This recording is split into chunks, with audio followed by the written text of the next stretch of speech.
students, which is great.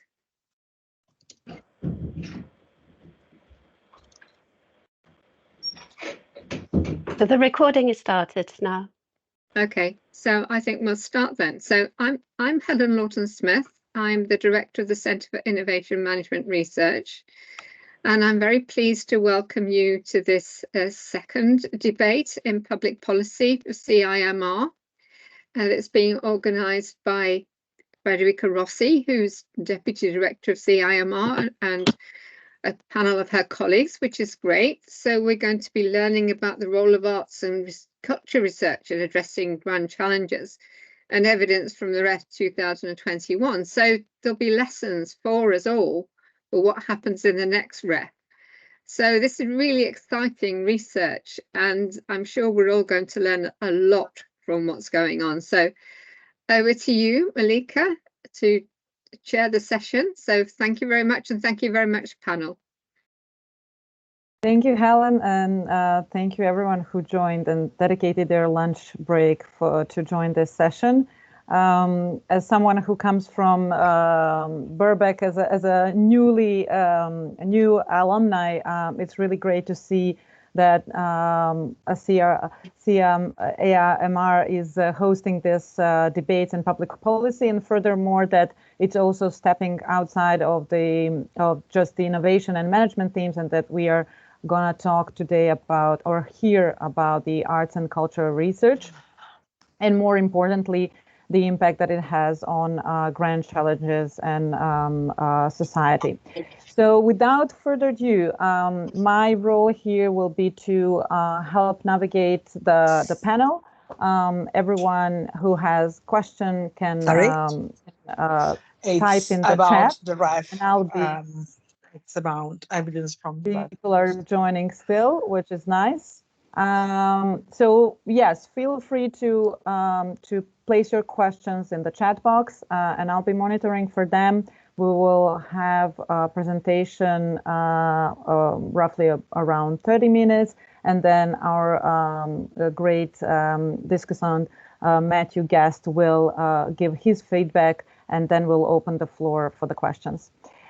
So without further ado, I would like to give floor to Federica Rossi, our dear Deputy Director, to start with the presentation of this year's research. Okay, so thank you very much. Can everybody hear me? Okay, so, well, first of all, thank you so much for the opportunity to present this. I would like to thank Helen for giving us the opportunity to present this work that we have done.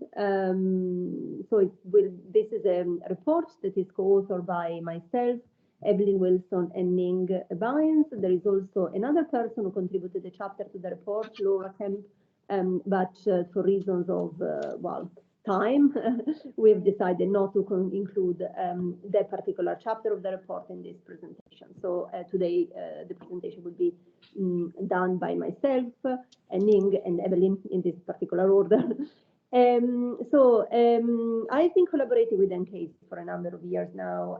NCASE is a project funded by Research England, which aims to sort of promote engagement between higher education institutions and the arts and cultural sector. We produced a number of reports, a number of studies, and the particular piece of work that we're presenting today builds on an analysis of the REF 2021 impact case studies. Of course, maybe we can move on to the next slide, Ning, please.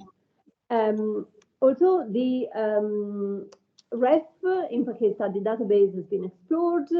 In a way, we still don't know that much about the engagement of higher education institutions with the arts and culture sector. So we felt that analyzing this database was a really good opportunity to develop some insights into processes that we don't really know a huge amount about, or at least what we know seems to be very scattered and sort of be discussed in plenty of different forums with not a lot of coordination, and that's why, you know, the work of an organization like NCASE is so valuable.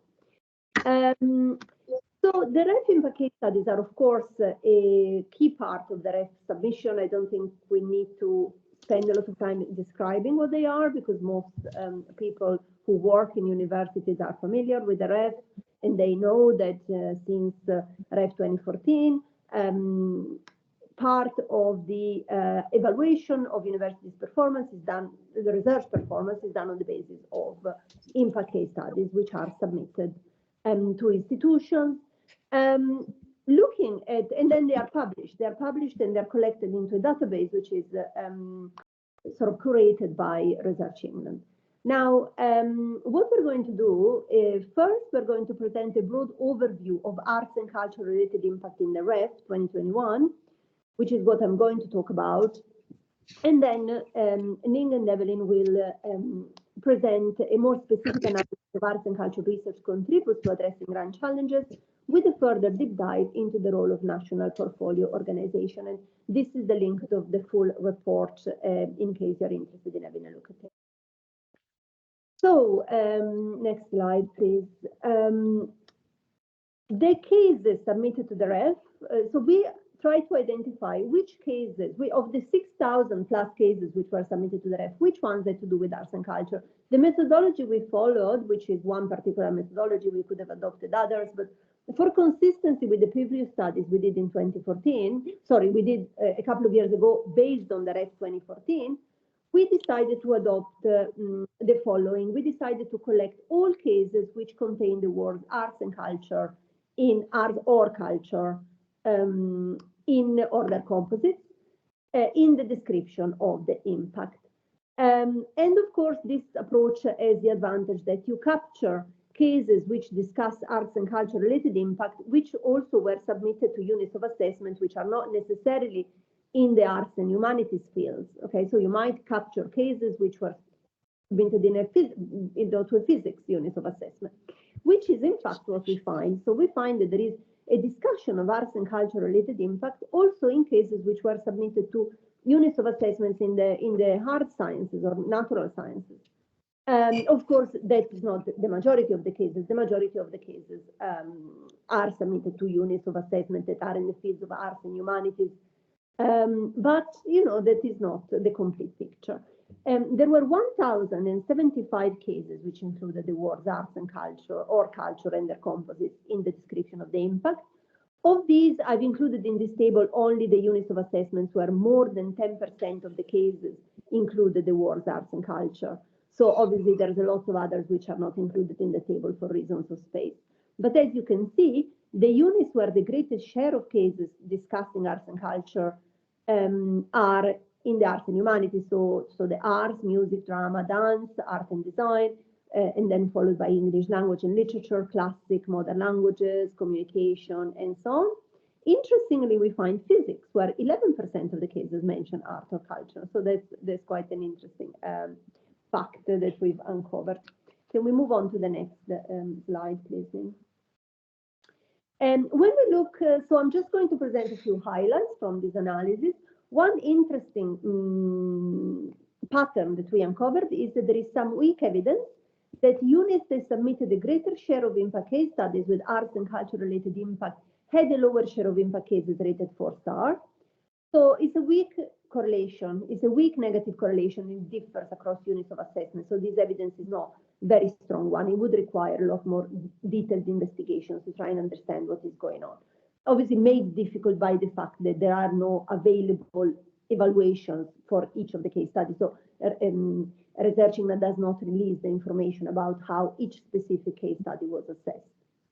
But you know, it's an interesting trend. It could be that it is more difficult to evaluate the quality of arts and culture related impact, and maybe assessors tend to be a bit more conservative in their assessment of what impact this type of case studies have. Let's move on to the next slide, please. So compared with other cases, those with arts and culture related impact tend to have fewer formal partners across the board. In general, cases submitted to STEM fields tend to have more formal partners than cases submitted to the arts and humanities. This is also true for cases with arts and culture related impact. So they tend to have fewer partners, they tend to be smaller collaboration. But they tend to have a greater share of external funding and to have a large number of funders. So there tends to be an ability of sort of cases involving arts and culture to rely on external funding. And this is interesting because it could be studied to derive lessons for individuals and organizations in other subject areas to see how do they put together funding, you know, consortia to get funding and to apply for multiple funding sources. Next slide, please. It is also interesting that cases with art and culture related impact are less likely to be a continuation of cases submitted to the previous REF. So, I mean, of course, these are small numbers. So only 2.5% of those cases are a continuation of cases submitted to the previous REF versus an average of 5% in the case of the other cases. So this could mean that maybe arts and culture related impact is more short-lived. It might be a bit more project specific and might be more difficult to repurpose to generate impact beyond those that were achieved initially. It is also possible that any enduring partnership between HIIs and the arts and culture sector might not be included into the REF.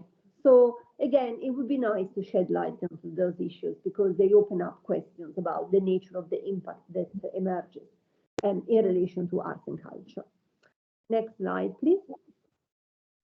I've also looked a little bit into the role of cultural institutions, which are, well, organizations which have as a primary mission sort of the promotion of culture. So we're talking about institutions like museums, galleries, and heritage organizations, botanical gardens, you know, these kind of institutions that have a primarily cultural mission.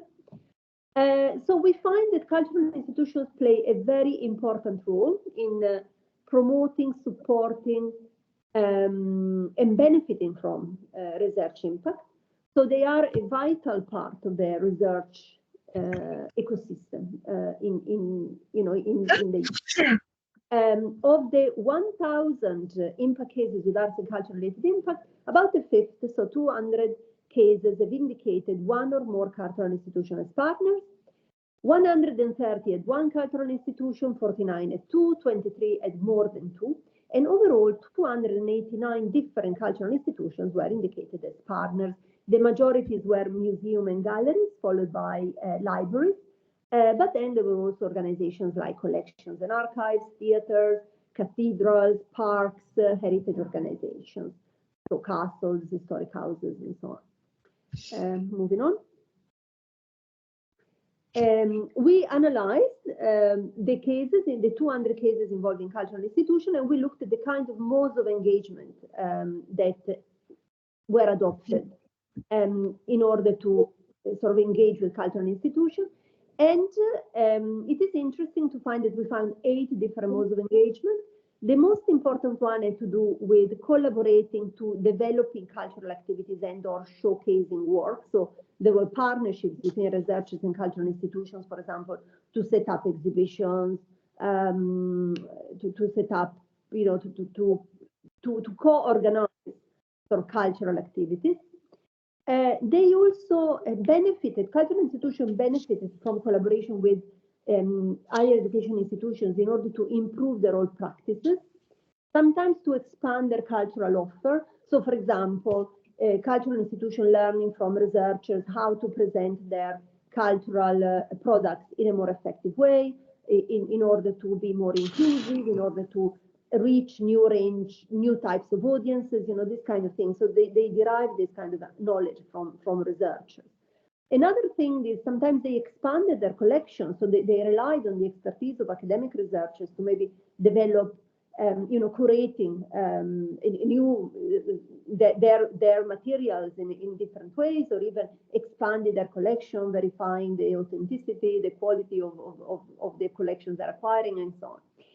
And then we have more minor modes of engagement, for example, simply sort of helping researchers to produce new knowledge by providing them with material.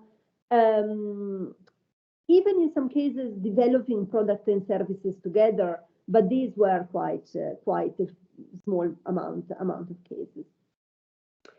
But anyway, there is a wealth of information to be uncovered about the role of cultural institutions in the collaborations between researchers and higher education institutions. And again, this is something that you know, I think opens up an interesting area for further exploration. I'm now going to leave the floor to Ning, who is going to discuss a bit more what we analyze in relation to grand challenges. Thank you, Federica. So yes, this chapter and this part is we looked at the grand challenges and then the impact of art and culture research towards the grand challenge, and then we started off by identifying the definition of the grand challenge, and then we set it out as a specific critical barrier that would help solve an important societal problem with a high likelihood of global impact through widespread implementation. And then it said that grand challenges require coordinated and sustained effort from multiple and diverse stakeholders toward a clearly articulated problem or goals. So with this grand challenge, with this definition, it is quite broad. So we focus the grand challenges and in alignment with the NCASE strategy mission, and particularly we focus on the following themes of the placemaking and leveling up, health and well-being, and technologies for social good, and environment and climate emergency. So with this in mind, we analyze how research work in the general area of art and culture has been important and then critical to tackling the these four themes of the grand challenges. And we try to address four questions. So one is who benefits from these research activities. So the second question that we like to address is the roles do partner organizations play? And then what are the processes through which grand challenges are addressed? And then are there relevant differences across different themes that we have identified? So in terms of the how we go about and then the approach, so we start off by scope the literature to identify some keywords related to the number of grand challenges, and then also the SDG, and mapped it according to those four themes. And then we have two members of the research team. I selected 5 or 6 main keywords. And then another member of research team select the 6 main art and culture sectors, such as theater, music, public arts, including community arts, museums, including galleries and visual arts, artists themselves, and then literature, including poetry or literary festival. Then we identified the impact case related to this grand challenge. So we combine the grand challenges keywords and then the art and culture sector, and then use it as keywords to search from the REF impact case studies database, which Federica mentioned earlier. And then overall, we identified 903 cases distributed across these 4 grand challenges themes. And then these are the breakdown. We have found that the REF cases, we have 440. We have identified 440 cases that link to the placemaking and leveling up, and then with the health and well-being 227, and then with the technology for social good is 98, and then environment and climate emergencies is 165. Then these are the themes in relation to the overall impact cases study. So in the blue bar, it is the cases in the theme, in the themes such as placemaking, leveling up, health and well-being, technology for social good, and then environment and climate emergency. And then with the orange bar, it is the cases in the theme with art and culture keywords as the percentage of all cases. So we have seen like more of cases that related to art and culture keywords in the placemaking and leveling up, and followed by health and well-being, and not so much on the technology for social good. So and then here we presented also the distribution of the cases with art and culture keywords by theme for each unit of assessment. And we found that in physics, you can see that there's the high proportion of the theme one in terms of placemaking and leveling up. While in in archaeology, you can see the split between health and well-being, and then also the placemaking and leveling up. And for the theme 3 of technology for social good, we have seen the high proportion on classics, the unit of assessment of classics. So that is very, very interesting in our view. Then we have gone into doing the in-depth analysis of the impact case, and then so we from across 4 themes, we extracted 90 cases. And then, and then the cases were distributed across the 4 themes. And we selected cases to include a variety of art and culture sector, and then type of institutions, geography of the institutions, and then, of course, the unit of assessment. And so these are the split between themes, placemaking and leveling up. We analyzed, we did the in-depth analysis of 34 cases, health and well-being, 20 cases, technologies for social goods is 17 cases, and environment and climate emergencies, 19 cases. And we have identified a range of beneficiaries. So we have we have identified 4. So 4 groups of beneficiaries. So the general groups, like the generic audiences, the visitors, the viewer, the listener, or the wider public. And then the second groups is the are specific groups that link to the society. For example, like carer, patients, or some ethnic communities, or young people, or the marginalized groups, such as homeless, refugees, prisoners, or migrants.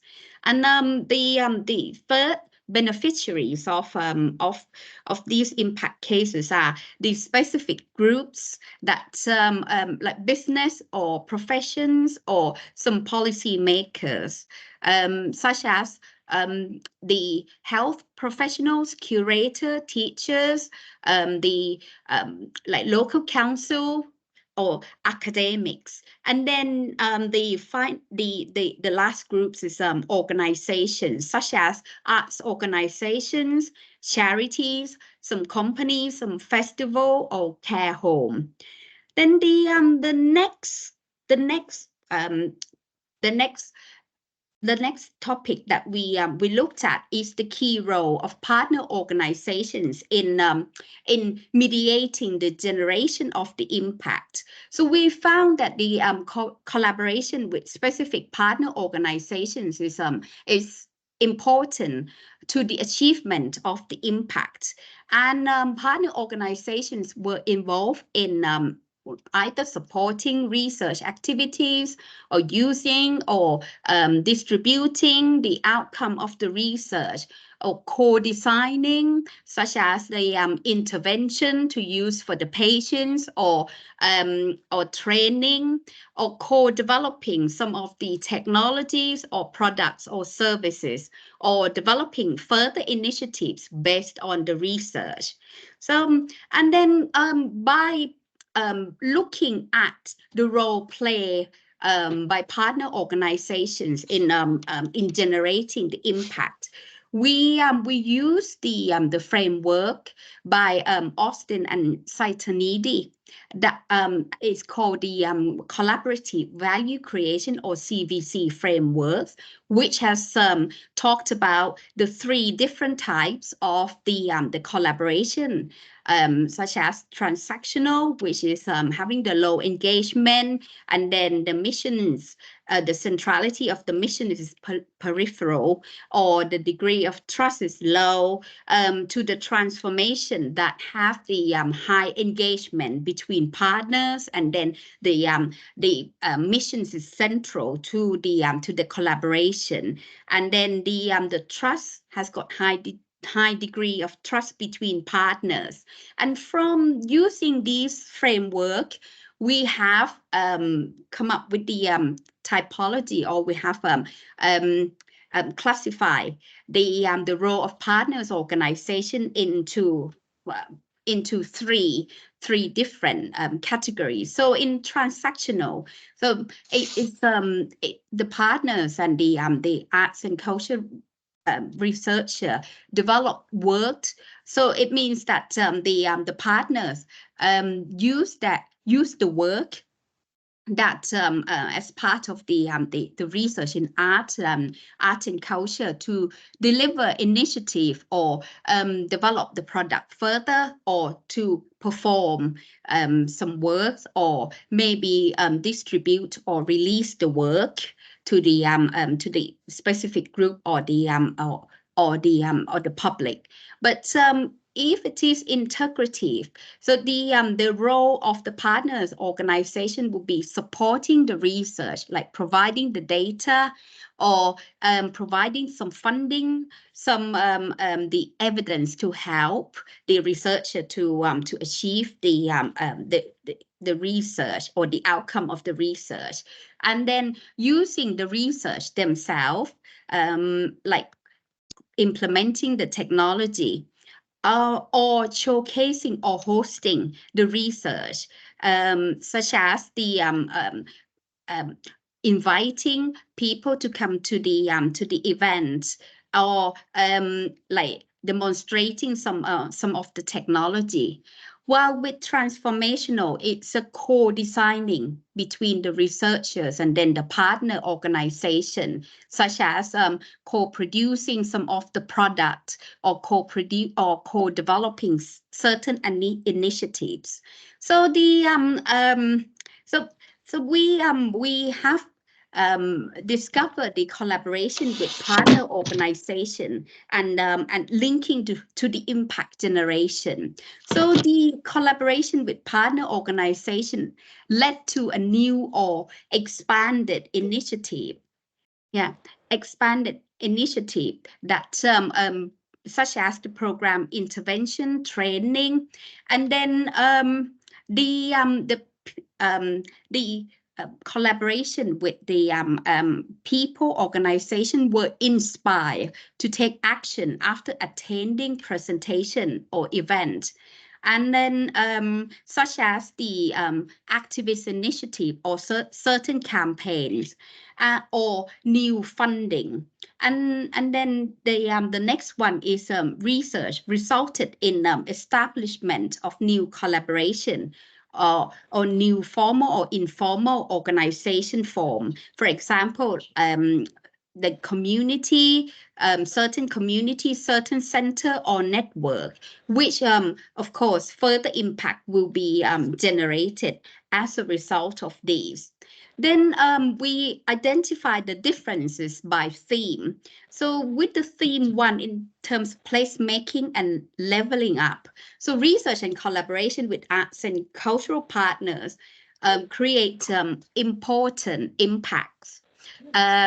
towards local community, either encouraging engagement of local communities or contributing to place or urban regeneration. So in terms of the theme 2, health and well-being, researchers collaborated with some partner organizations to showcase and deliver intervention that involve patients, families, and carers. And then, so the interventions were replicated and delivered directly by the health organization, and then the training and development of professionals was an important additional outcome of many interventions. So in theme 3, technology for social good, the diversity of impact occurring through the collaboration with art and cultural partners, often achieved through the demonstration, showcasing and implementation of technology developed by the researcher, and then through the commercialization. Then in theme 4, environment and climate emergency. So what emerged particularly strongly is the impact occurring through education for children and students. And then also it's it generated through general public engagement. So I'm going to hand over to the to Evelyn to come and then talking about connection with arts and cultural. Arts Council England supported the NPO or National Portfolio Organisations. Okay. Yeah, I'll whiz on because we're moving awfully late. So yeah, just to say thank you so much, Ning. Just to say that sort of this next chapter that we were looking at really was about looking at sort of relations between between the Impact Case Studies database, if you like, and also the Arts Council England National Portfolio Organisation database. So quite an experimental piece. How can we see the actual evidence, if you like, of the national portfolio organisations reflected within the impact case studies? And what does this tell us really about what the arts are really doing to support and augment research, and indeed vice versa as well? So the method that we used was very simple. We thought we would take a sort of a snapshot from the portfolio database. So there's about 1,000 arts and cultural organisations in the UK currently funded through Arts Council England. So that's the main funder of the arts in the UK. And we had a look at the top 50 funded organisations, so big cultural institutions, you know, like the National Gallery, major performing arts and other kinds of spaces. And then we also looked at a sample of smaller organisations, again ranked in about the middle of the portfolio. So these are smaller in terms of levels of investment.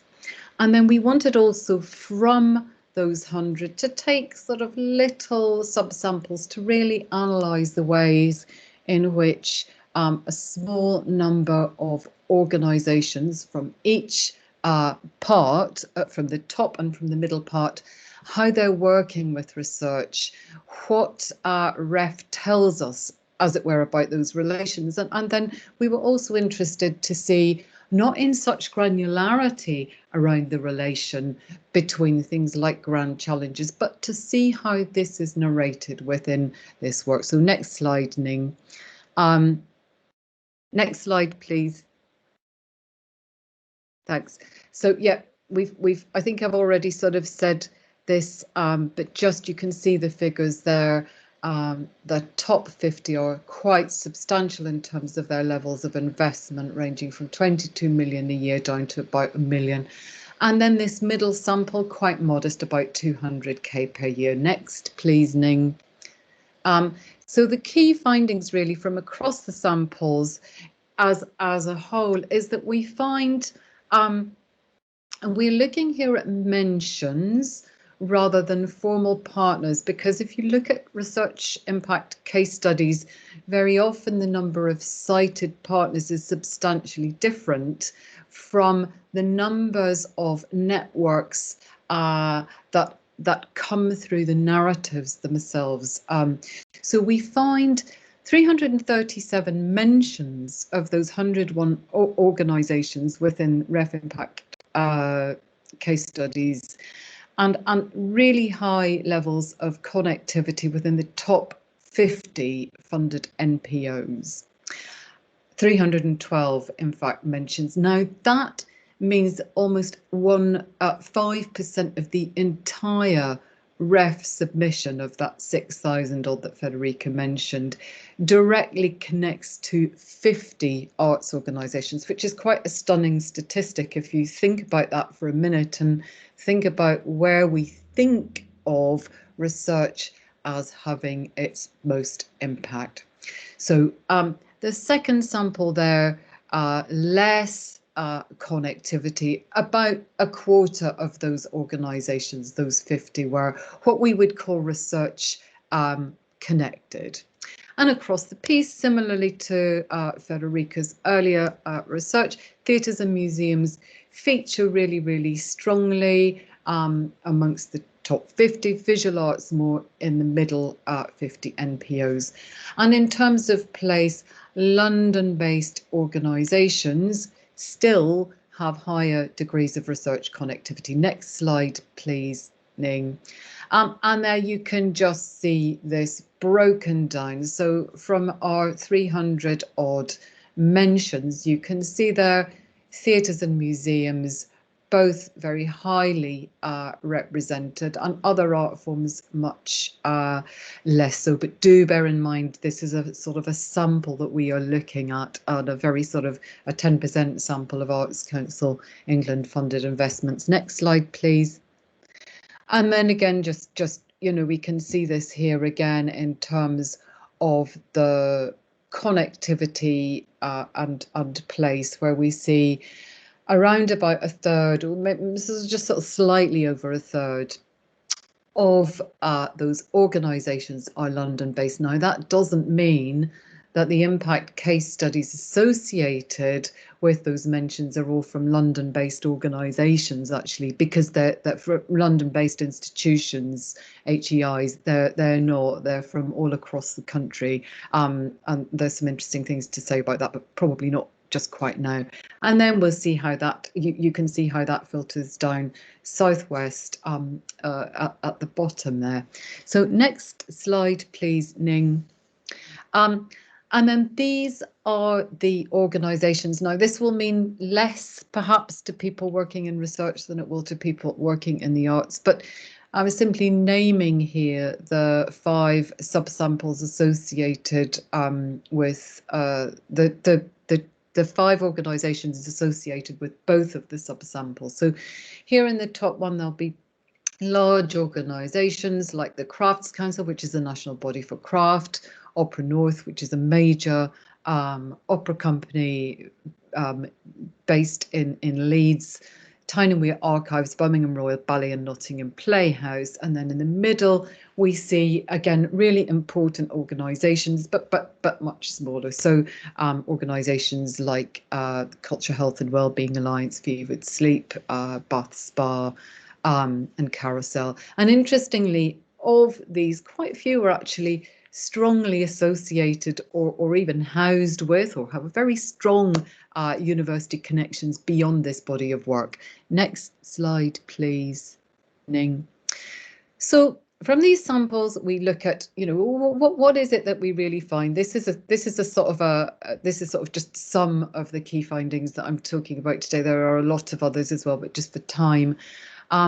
If we think about the key ways in which the art supports and catalyses and amplifies research impact, because I believe it really does, we could break these down into sort of two key categories, very closely aligning, slightly differently expressed, but closely aligning to Federica's points as well. So this notion of cultural leadership, where the arts act to sort of support and endorse and augment and shape research, indeed, as well, is very clearly articulated through the ICSs, as is this notion of public and community engagement. So, and again, this was expressed slightly differently, but this is about where research is in effect curated or showcased through festivals or other community and educational projects, exhibitions, performances and the like.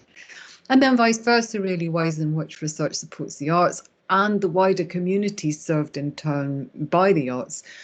And I think we can sort of see here two sort of very key areas: cultural innovation. So activities where research really serves to help cultural organisations to innovate in whatever area that might be. And then these grand challenge areas.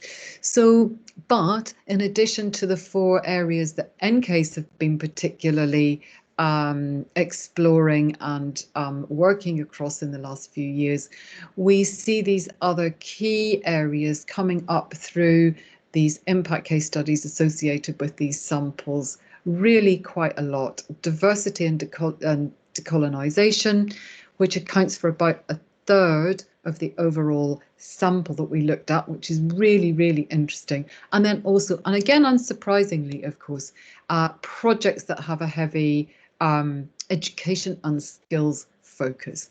And then together, when we bring these things together, when we bring these roles together, you know, we can see that there is often sort of significant transformation. So this generation of new knowledge and ideas and cultural activities, often collaborating around these major societal issues.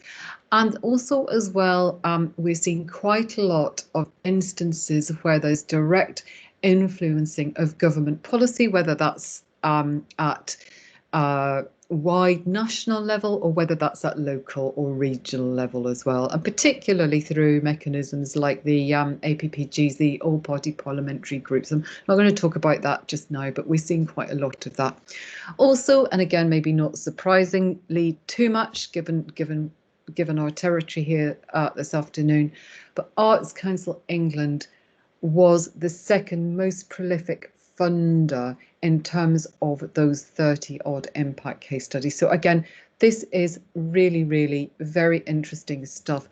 Who supports research and who is supporting and supportive of research impact. Next slide, please. So now there's the next couple of slides here, which just sort of gives some a little granularity on a few of these areas. So we've just sort of picked up a couple of examples just to give some idea really of the types of work that takes place here. So we see, for example, here in terms of place and levelling up, again, many of those 30, well, I would say sort of probably again about a quarter had place or indeed heritage and place related themes. So we see here everything from these new poetic word maps of regions being produced, and again this sort of forges notions of sort of place and race and identity through the Tyne and Ware archives project there, along with another project, again a really, really interesting project, which is looking at the role that studio pottery plays in developing the local economy and changing the practices of museums. So, and we see here Crafts Council being a major partner in this particular project. So again, you know, these sort of quite catalytic roles that the cultural partners are playing. Next slide, please. Health and Wellbeing. Similarly, Birmingham Royal Ballet working there with University of Wolverhampton on the Keep Dancers Dancing project, where the research was focused on interventions to reduce injury incidents and to perform the performance, to improve the performance capability of dancers. So again, you know, we're sort of seeing one of the other things that's really, really interesting about that particular project, and again with many of the others, is that you see here the role of the cultural institution, in this case the Birmingham Royal Ballet, which serves to amplify this research because it already enjoys very strong media networks. So those media networks, those relationships with the broadcasters in particular, and this comes through again and again, help to really amplify that research, take the research to very wide publics, which again I think is really interesting. Many of these other health-related projects were in collaboration with one of the smaller organisations in our sample, the Culture, Health and Wellbeing Alliance. And although they are small and modestly funded, they have quite a kind of a key and catalytic role in government policy around health and wellbeing. In fact, there was a Birkbeck project along with UCL, which also worked very closely with the Culture, Health and Wellbeing Alliance. So next slide, please.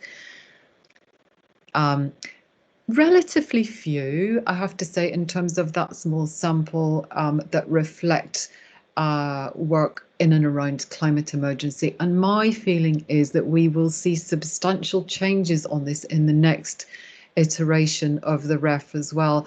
What we have to remember, I think, here, and what we haven't explored in great detail, but is certainly something that would be really, really interesting to explore, is the relationships here that we are seeing between research and research impact and research funding themes. So we see, for example, through this sample, quite a lot of work that has really interesting historical connections, which in turn I think really reflects the fact that during the period prior to the REF 2021 submission, for example, we're seeing a lot, we were seeing a lot of research opportunities in and around things like the First World War. So there was a lot of calls around conflict and so on. We can whiz through the next two and then stop really quickly. Thanks, Ning.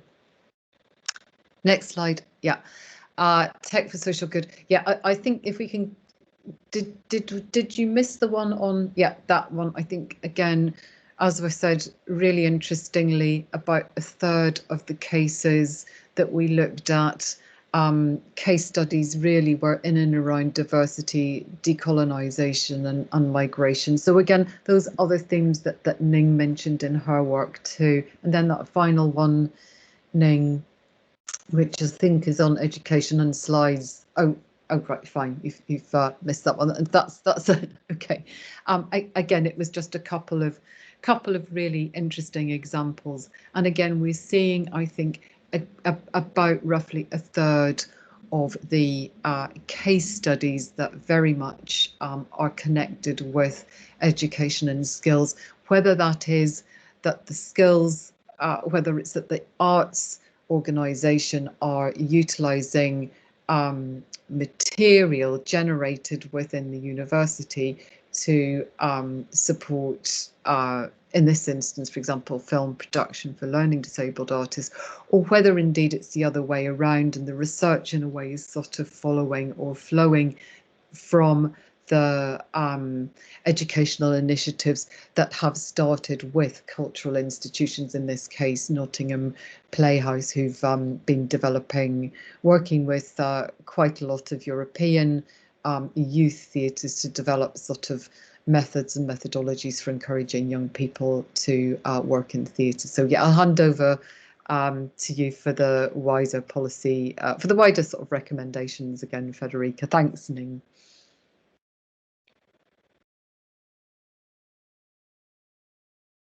I think you might be on mute. I suggest we just move on to the discussant because there is really no time for the presentation, but I think they can be read in the report. Yeah.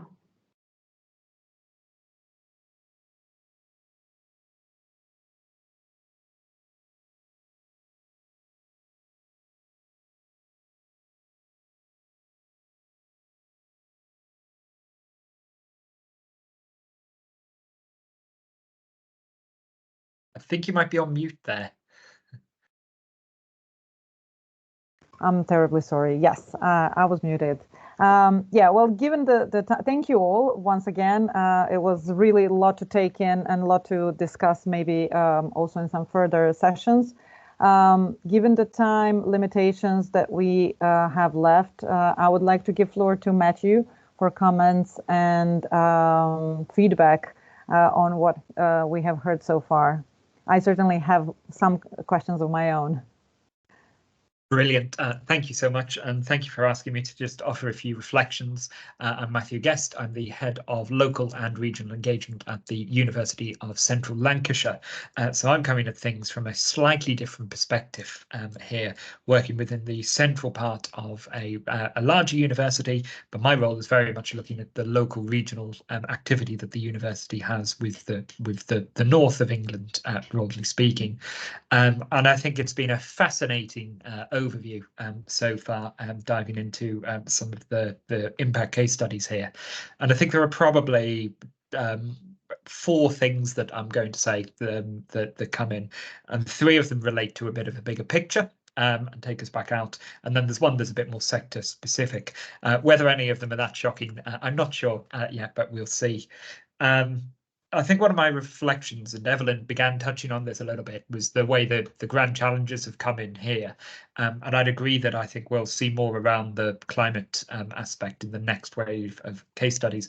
The one I was really interested in is that levelling up perspective and the place perspective. And I was actually quite surprised that more of the case studies that have been analysed didn't talk about the impact on place or region in some way. I think there was that figure, and I buried in mind the sample size, but 34 out of 90 sounds quite high. But at the same time, when I know the type of work that colleagues in my institution and then in other institutions I've worked with do, that's very deeply embedded in their locations, I was quite, that was something that did jump out.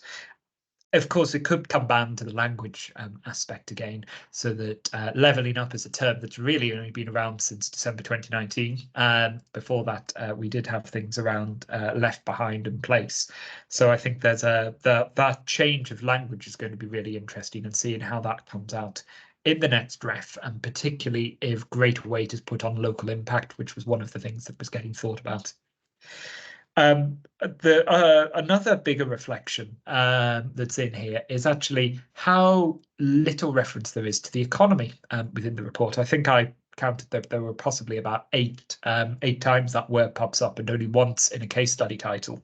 And it was making me think that the policymakers like to think about money an awful lot, and how when they passionately believe in the role of arts and culture, they often fail to match that with investment, and I think that's a challenge we're not going to solve in the next 3 minutes or so. But it does strike me that I will wonder if that narrative and having to talk about the money financial contribution aspect, whether that comes into case studies in the future. And I think the other reflection, as I suppose, thinking back again at the grand challenges identified, is how interconnected everything is, and how you can be working in health and well-being area through a particular case study, but you might then impact on place, and it might actually be something that's relating back to the environment. And I think that's something that the arts and culture research is able to do quite uniquely compared to different disciplines. It can draw together connections and see that. And I was quite interested as well in the reference to the link back into classics, which was one of my undergraduate degree way ago that I looked at, but how that discipline as well as then thinking about arts and culture as a way to demonstrate its impact on wider society. My final point was thinking more within the higher education sector, there's that fascinating crossover between knowledge exchange and research impact. And I think when we get towards the next iteration of the REF, there'll be a much closer merger with the knowledge exchange framework, and that this impact piece is definitely crossing over.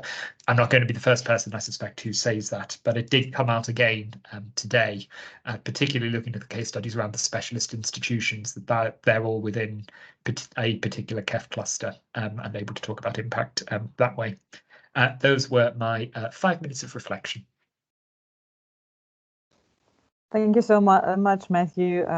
It's very, very condensed, and it was a really hard task to really give such a specific feedback. Would you like to continue something, or should we open the floor for the questions from the participants? Federica, Evelyn, or Ning?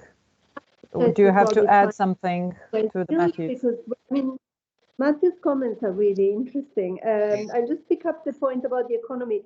We didn't look, it wasn't a focus we took to look at the economic impact of these cases, but to be fair, there was some mention of economic impact. It's not that it was completely absent from the cases, but looking at the cases, it certainly wasn't the primary impact that stood out from the majority of the cases. Whether that's because it's difficult to demonstrate, or whether that's because whoever wrote the cases didn't think it was something they wanted to highlight, I don't know. It's hard to tell. But, and it's not always the purpose, which is the element in there. I'd say as well, is that the research that's carried out, you're not looking at going out necessarily for economic impact as one of the pieces. It was present in some cases, but yeah, not always, and not always in the majority. Not in the majority for sure. It's my impression. Yeah. And I mean, I would just like to say that I really agree. You know, about sort of your observations in a way about things like kind of levelling up as well, where we see things that sort of start to come on the horizon. And then given, you know, that I think it was November 2019 as well, wasn't it? So we're not sort of talking beginning of 19 when levelling up started to be, you know, a thing. And then the REF submission only a year and a number of months later. So it's very interesting that where we're sort of seeing the focus around place in 2021, I think we're also seeing a very strong connection more in and around sort of language to do with heritage. So I think that's really interesting. So rather than levelling up. So, and again, reflective of the funding opportunities and the funding. So, I mean, where the language of research funding opportunities and how that follows wider government language and narratives is in and of itself really, really fascinating area. Would be wonderful to unpick at some point. Not right now. A challenge for the next minute. Yeah.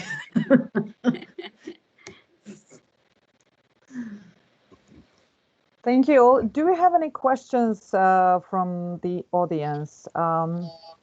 If not, I have only one question that I'll just try to ask quickly. Because you noticed in this research that STEM as units of assessment was different than in the previous session. Do you see that this might become a trend in the upcoming, in the REF 2028? Do you see the potential of STEM having more impact on the arts and culture related research? I think that there's a lot of evidence that we're certainly seeing really a lot of artists and scientists work and projects. So this is very, very interesting. We see a lot of partnershiping. The extent to which that becomes evidence through REF is going to be really interesting, or whether that exists at the sort of level of community knowledge exchange. So yeah, I think it's really interesting. What actually gets, what REF foregrounds and what it doesn't in terms of those wider relations. So I think it's a great question. And it's something we've seen actually at Central Lancashire, particularly around astrophysics research and pieces in there where we'll have some quite hard-hitting astrophysics that's delivering particular discussions that impact in that space. But then at the same time, we've had our dance department that's taken some of that as a way to communicate within schools, and you see a sort of a relation to where those different types of research that are then reiterating off one another and doing some really interesting, fascinating work. Yeah, and then I second that what Evelyn and Matthew has said, because I've found it as evidence as well, and I think it will continue in terms of using art and then and play and then drama to actually as a communication means onto the audiences or the wider public, because I think as like astrophysics, or it is a hard subject, but then when using art to communicate and use it as a way to communicate to the younger audiences, like school students or pupils, that is come up, and then I think it will surely continue. And I think there's just to sort of build on that, one really interesting thing is then, and how will that particular examples of the arts feed back in? I'm really positive about it. There is probably some feedback loop on my end, or slow down the internet. Thank you all once again. This is I think we can all agree that arts and culture, research in arts and culture, is definitely a vehicle to tackle grand challenges and more than that. I do hope that we will host and have more of these discussions and workshops. And I look forward to seeing you all at the next Center for Innovation Management Research debate.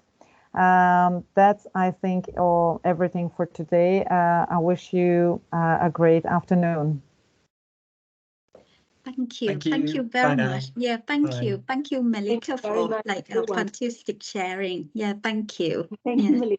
Thank you as well. Thank you everyone for joining. Thank you. Yeah, bye. Enjoy the rest of the Bye-bye. afternoon. Yeah, bye.